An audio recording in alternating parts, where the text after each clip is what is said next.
I've read all your books and I listen to your recordings pretty much on a daily basis. And I don't say that to build up an ego that doesn't exist.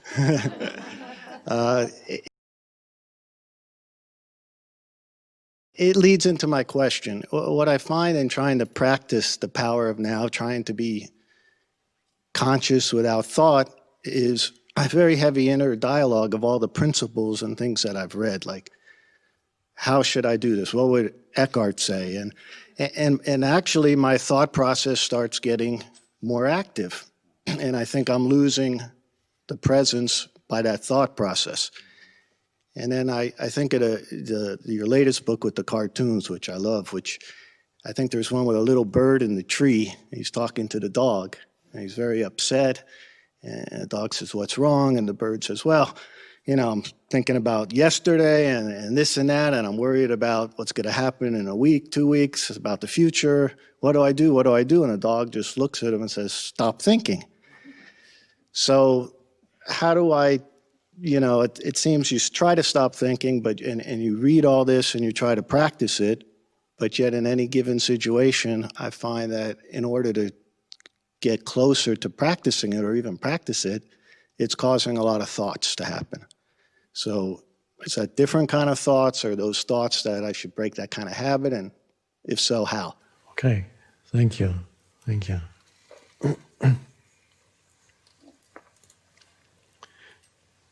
Now, there's a lot of talk these days about, not just talk, actually it's happening, addictions. Many people are addicted to all kinds of things, substances. But one of the greatest addictions, or rather the greatest addiction,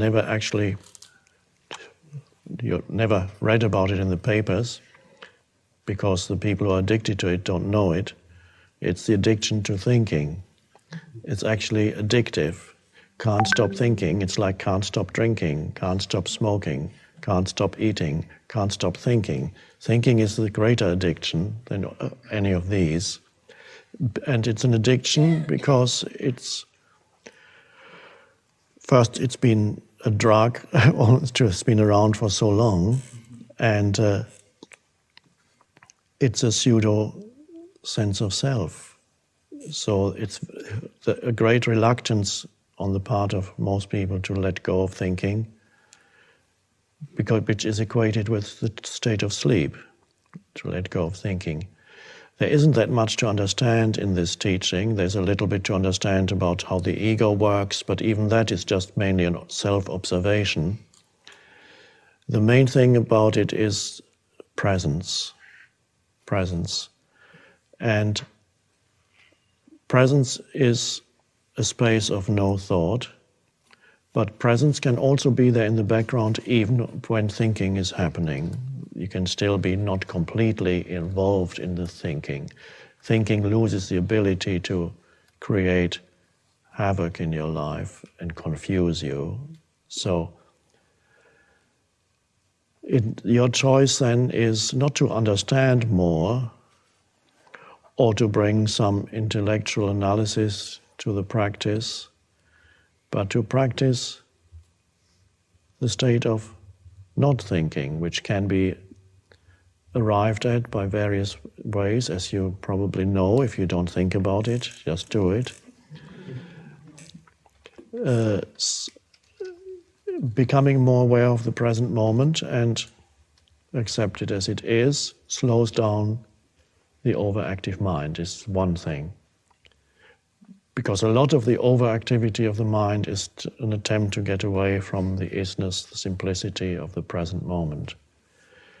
So to become more aware of the present moment as a practice, have perhaps little pointers in your office, at home, in your car. Let's say present moment or whatever, or a symbol for it. And there are different entry points into the present moment. Present moment awareness means thinking subsides, may not disappear completely, but something else arises that is primary.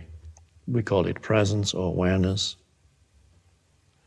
Buddhists call it mindfulness, which I don't use because it implies your mind is full of things, but it isn't, of course. It's just a mistranslation. So, to be present, first of all, use the present moment to become. But how do you become conscious of the present moment? Now, when you get it, after a while, you can actually sense the presence of the present, so to speak, directly, and there it is. But helpful things are sense perceptions, take you out of thinking. If you're not judging the sense perceptions, labeling, naming, looking around, anywhere, wherever you are, look around. Practice sense perceptions without this compulsive interference of naming what you're perceiving. Oh, that's a beautiful flower. I wonder what it's called. I don't know what it's called, so that helps. I can be free of thinking. If I know what it's called, I can say, oh, that's such, and then drop that. And see what it means to perceive without the interference of concepts, words. At this moment, for example, you're looking at me. Now, let's say, between now and now, were you thinking? No. Okay, and again, between now and now, were you thinking or present? No thought. And while I speak, do you need to think to understand what I'm saying, or can you just listen and understand it? Just listen. And this is what you're doing. And so that's part of the teaching and the function of the spiritual teacher. Imparting information is secondary. What I'm telling you now is secondary.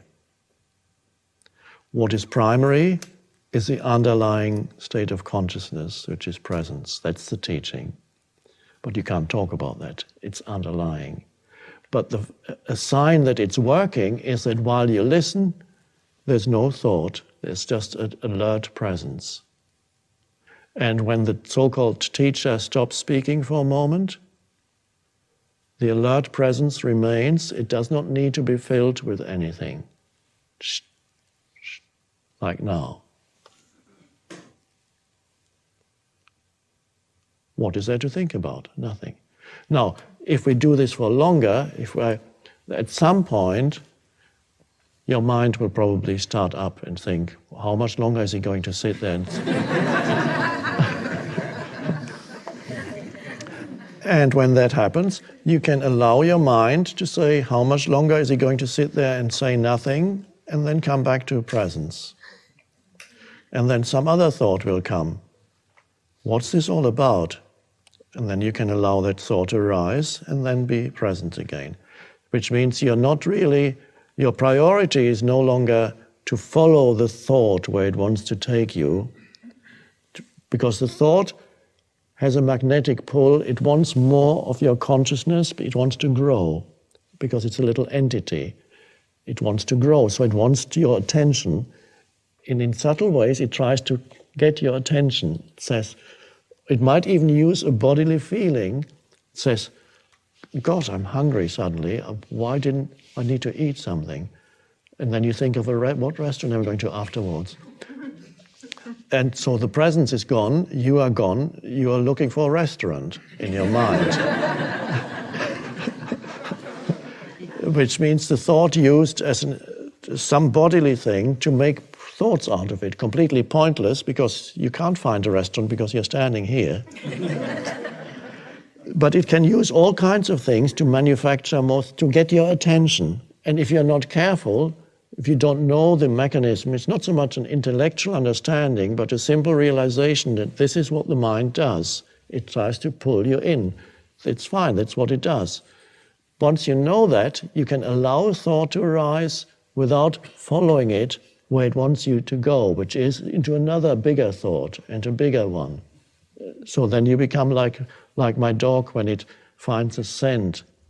And then suddenly, even when the dog is off leash, usually she's fine, she just runs around you, but suddenly she picks up a scent, and then she goes off completely unaware of surroundings or anything, and she just follows it.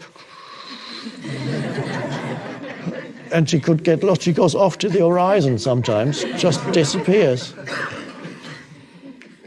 And that's, when you follow a thought, it goes like that. You can wake up 20 minutes later, and it started with being a little bit hungry and thinking of a restaurant, and it ends up with thinking about how dreadful your life is.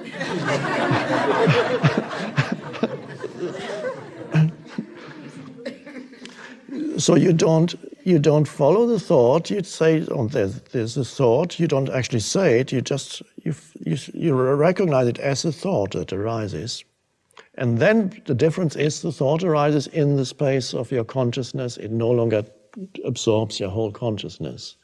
Then you're back to presence, like now. And that's the practice. So the spiritual teacher primarily teaches presence. The words are pointers to it. The more important teaching comes through the space out of which the words come, this formless space of consciousness. This is why it's good to sit here, because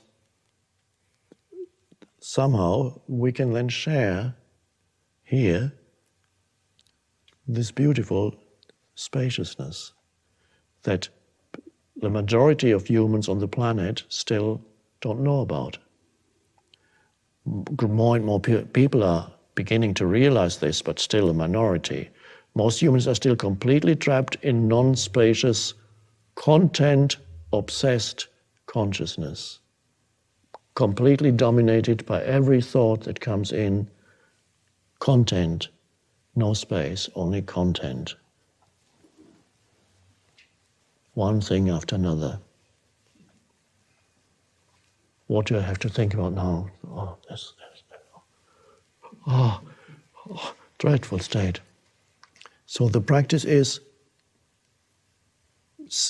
presence, and then thought gradually loses its power to take you over completely. But choose presence, sense perceptions. Become aware of sense perceptions. Listen, wherever you are. What sounds? Don't judge them. Listen. Look, touch even. Feel the air on your skin. That's that sense perception. Acute awareness of sense perceptions takes you out of thinking and makes you more alive. Makes you enjoy the aliveness of life much more. Whereas before you were trapped in a dead conceptual world in the head, walking along a beautiful beach, couldn't see anything, couldn't feel anything, not there. And then suddenly, but sense perception is not all there is. They're beautiful as they are. But what is it that underlies all the sense perception? A field of alert stillness. This is why the sense perceptions become so beautiful, because they arise in that field of alert stillness, presence. That's you. And then you're awake, no thought. So in nature, every time your car stops at a traffic light, look at the beautiful red light. It's a form of life too. It's light. It's beautiful. And that can stop your mind. Why not? If it can stop your car, why can't it stop your mind? Well, that's a new practice. And if it works, if the red light at the traffic light stops your mind, you might want to install some red lights at home.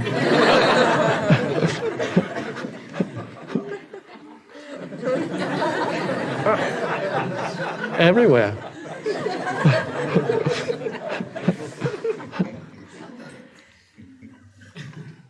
Thanks.